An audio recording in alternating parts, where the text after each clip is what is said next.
গাজার একটি বাজারে বনের লতাপাতার স্যুপ কিনে খাচ্ছেন এর বাসিন্দারা। মূলত খাবারের অভাবেই বনের লতাপাতা খাচ্ছেন গাজাবাসী। খাবারের তাড়নায় এই বনের লতাপাতার স্যুপ কেনার লাইনে দাঁড়িয়েছে শিশু থেকে শুরু করে বৃদ্ধরাও, কেননা এছাড়া খাবার মতন আর তেমন কিছুই নেই গাজাবাসীর কাছে। কারণ আমাদের বাচ্চারা তো খেতে পারছে না, ওখানে আমার বোনরা খেতে পারতেছে না, আমার ভাইরা খেতে পারতেছে না। ওরা খাচ্ছে একটা জিনিসই, বুলেট আর আকাশ থেকে বোম। আমরা তৃপ্তি করে খাচ্ছি, একবার ফিকিরও হয় না যে এর জন্য আল্লাহর শুকরিয়া আদায় করতে হবে, আমাদের কৃতজ্ঞতা স্বীকার করা উচিত, ওদের কষ্টে আমাদের ব্যথিত হওয়া উচিত। খাবারটুকু পাঠাতেও তো পারছি না যে আমরা সবাই 10-20 টাকা করে তুলে 1 কোটি টাকা ফান্ড একটা কালেক্ট করে পাঠাই দিব, এই সুযোগটাও তো পাচ্ছি না। এত সহজ কি ব্যাপারটা? কে যাবে, কে দিবে? আর যারা কাজ করছে তারাও অথেন্টিক কিনা, আসলে জায়গায় যাচ্ছে কিনা, ওরা পাচ্ছে কিনা, চতুর্দিক থেকে অবরুদ্ধ জায়গায়। আমরা সবাই মিলে আমাদের ভাই বোন শিশুদেরকে ওখানে মরার জন্য ছেড়ে দিয়েছি, এটাই সত্য কথা। এবং এর জন্য পুরা উম্মাকে জবাব দিতে হবে, পুরা উম্মাকেই জবাব দিতে হবে। সবচেয়ে বড় জবাব দিতে হবে আরবের নেতাদেরকে, আশপাশের যারা নেতা আছে এদেরকে, আরবের যে নেতারা আছে এদেরকে বিগত 70 বছর ধরে ওরা যা যা করেছে এর উত্তর দিতে হবে, জবাব দিতেই হবে, কোনো উপায় নাই। আমাদেরকেও দিতে হবে, প্রত্যেক রাষ্ট্রপ্রধানকে দেওয়া লাগবে। যে লিখতে পারতো লিখে নাই তাকে দেওয়া লাগবে, যে বলতে পারতো বলে নাই তাকেও দেওয়া লাগবে, যার অস্ত্র দেওয়ার ক্ষমতা ছিল দেয় নাই তাকেও বলা লাগবে, যার মিলিটারি পাওয়ার ছিল সে চাইলে ওখানে ইন্টারভেন করতে পারতো সে করে নাই তাকেও বলতে হবে। আর যারা ওদের সাথে আতাত করে বন্ধুত্ব করেছে এরা তো মুনাফিক, টাটকা মুনাফিক, পাক্কা মুনাফিক। এরাই তো তারা যারা কাফেরদের সাথে জাহান্নামের তলদেশে থাকবে, মুসলিমদেরকে বাদ দিয়ে মুনাফিক ইহুদি খ্রিস্টানদের সাথে বন্ধুত্ব করেছে। যে ইহুদি খ্রিস্টান না আমাদের ভাই বোনদেরকে মেরে এক ঝাঁঝরা করে ফেলাচ্ছে, আমি ওর সাথে বন্ধুত্ব করতে পারি? কি বলে আপনাদের ইমান? আর এই কথাগুলো কি উগ্রবাদী কথা হয়ে গেল? এগুলো সত্যি কথা। আর সত্যি কথা বলার পরে কি হবে সেটা তো দেখার দরকার নেই, আল্লাহর কাছে আমাকে জবাব দিতে হবে, এটাই আমার ফিকির।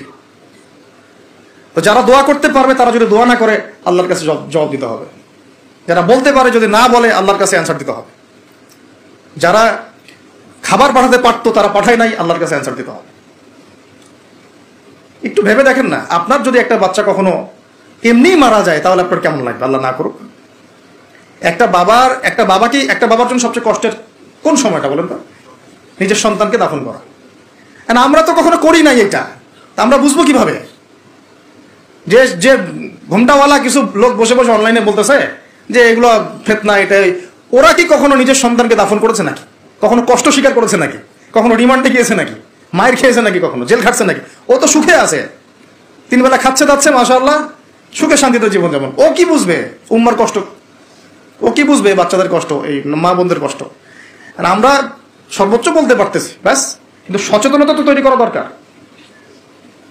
আপনার ছেলে যদি বলে ওখানে কি হচ্ছে, ওকে বলা উচিত, বাবা ওখানে কিছু শয়তান আছে, যে শয়তানগুলা আমাদের নিরীহ বাচ্চাদেরকে মেরে ফেলছে। তুমি যখন বড় হবা তোমাকে আল্লাহ পাক সামর্থ্য দিলে তুমি শয়তানগুলোকে মেরে ফেলিয়ে। বাচ্চাকে শেখানো উচিত। ওরা 100 বছর থেকে ওদের বাচ্চাকে এগুলো শিখাইছে, ওরা 100 বছর থেকে ওদের বাচ্চাদেরকে শিখাইছে যে মুসলমানরা হচ্ছে পৃথিবীর সবচেয়ে জঘন্য প্রাণী। ওদেরকে যখনই দেখবা তখনই মারবা, ওদের সাথে শত্রুতা করা তোমার উপর ফরজ, এটা ওরা শিখাইছে ওদের বাচ্চাদের। আমাকে বলেন, কোন মানুষ, একটা সুস্থ স্বাভাবিক মানুষ হাসপাতালে বোমা ফেলতে পারে কিনা বলেন? সে হোক ইহুদি বা খ্রিস্টান বা হিন্দু বা বৌদ্ধ বা মুসলিম, মুনাফিক, যেই হোক, কোন মানুষ কি হাসপাতালে বোম ফেলতে পারে? কিভাবে ফেললো? তাহলে কি পরিমাণ ক্ষোভ তারা ভিতরে ভিতরে লালন করে আপনার কি বোঝার বাকি আছে? ওরা সুযোগ পাইলে একটাকেও ছাড়বে না, সবাইকে মেরে ফেলা। এই জন্য অল্প অল্প করে আগাচ্ছে, অল্প অল্প করে, আস্তে আস্তে। আমি এটা নিয়ে বিস্তারিত আলোচনা করছি বিগত প্রায় 1 মাস থেকে, আরো 5 বছর থেকে বলে আসতেছিলাম। লাস্ট 1 মাসে আপনারা দেখছেন এখন কি হচ্ছে। ধারাবাহিক এরকম সেশন আসবে ইনশাল্লাহ, আরো অনেক কথা আছে। কিভাবে এই জায়গাতে আসলো এটা 4টাখানি কথা না, বিশাল হিস্ট্রি। এমন অনেক সময় হয়েছে, এগুলো কিছুই না, এমন অনেক সময় হয়েছে 1 দফাতে 2.5 লক্ষ মানুষকে মেরেছে তারা ওই জায়গাতে, 1 দফাতে। 1940 সালের কথা বলছি, এক্স্যাক্টলি 1939 সালের জুলাইয়ের দিকের কথা, 1939 সালের দিকের কথা বলছি। ওই সময় এরা ওখানে ফিলিস্তিনিদের মধ্যে প্রায় 2.5 লক্ষ মানুষকে মেরেছিল। 2.5 লক্ষ মানুষ আপনাকে কি মনে হয়? এভাবে যদি আমি পরিসংখ্যান দিতে থাকি এখানে আজকে 3টা-4টা বাজবে। আমার কাছে কিতাবও আছে রেডি করা, এবং ইনশাল্লাহ আল্লাহ পাক চাইলে ওটা পাবলিশও হবে ইনশাল্লাহ। তখন আপনার বাসায় পড়ে নিয়ে দেখেন কি হচ্ছে আসলে। তো মূল কথাটা হচ্ছে, ভাই আমি তো দোয়া করতে পারি, আমার তো করা উচিত, আমার ব্যথিত হওয়া উচিত। আমার কুনুতে নাজেলা পড়া উচিত। যদি আমার আরো বড় সামর্থ্য থাকতো, অ্যাটলিস্ট ওখানে ত্রাণ পৌঁছানো উচিত ছিল, বা আরো যদি বড় ক্ষমতা আল্লাহ পাক আমাকে দিতেন, তাহলে ওদের মুখের সামনে বলা উচিত ছিল এটা অন্যায়, জুলুম, এর প্রতিবাদে আমরা জাতিগতভাবে পাশে আছি ফিলিস্তিনিদের, এবং মুসলিম রাষ্ট্রগুলোর ঐক্যবদ্ধ হয়ে একটা ফোরাম গঠন করা উচিত ছিল এদের বিরুদ্ধে। কিসের শান্তি চুক্তি আর কিসের নেগোসিয়েশন? কোনো কথা আর বাকি আছে?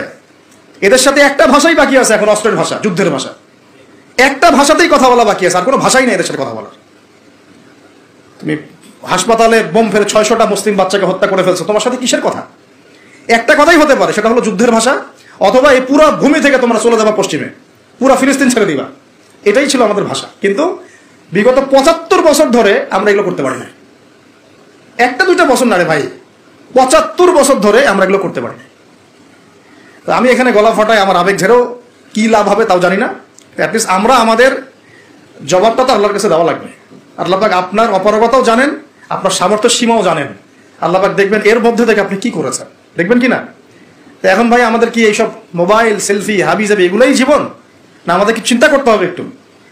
চিন্তা করতে গেলে প্রথম সলিউশন পড়াশোনা করতে হবে, কোরআন পড়তে হবে। যে যাই বলুক কোরআন পড়লেই হয়ে যাবে, সেই হয়ে যাবে, সব কথা বাদ দেন, আপনি কোরআন পড়েন। যে যাই বলুক না কেন, আপনি কোরআন পড়তেই হবে, আপনাকে এর অনুবাদ আপনাকে পড়তেই হবে, তাফসির আপনাকে ঘাটতেই হবে, পাশাপাশি নবীর হাদিসগুলো আপনাকে পড়তে হবে। অবশ্যই কোনো না কোনো আলেমের সোহবতে থাকতে হবে। উদ্বাস্তুর মতো জীবনযাপন করবেন না এই 10 জন 20 জন সার্কেল নিয়ে। ওলামায়ে কেরামদের মধ্যে যারা হক্কানি ওলামায়ে কেরাম, তাদের কাছে এসে পরামর্শ করে চলাফেরা করবেন, যাতে আপনি বিভ্রান্তির শিকার না হন, পরামর্শ করতে পারেন। এই বাংলাদেশে কি আলেম ওলামার অভাব আছে? যত তাদের মধ্যে বিভক্তি থাক, যতই তারা একে অপরের সাথে কলুশনে থাক না কেন, যত দল থাক, তারপরেও আপনি ওলামায়ে কেরামের সাথেই থাকবেন। এবং হকপন্থী চিনে নিবেন। হকপন্থী আর মুনাফিক চেনার সবচেয়ে উপযুক্ত সময় কোনটা সেটাও বলে দিই। হকপন্থী ওলামায়ে কেরাম আর মুনাফিক যারা মুসলিম উম্মার ভিতরে কাজ করছে আমাদের মতো লেবাস পোশাকে, এটা চেনার, ফাইন্ড আউট করার সবচেয়ে শ্রেষ্ঠ সময় হচ্ছে উম্মার এই সংকটপূর্ণ সময়গুলা।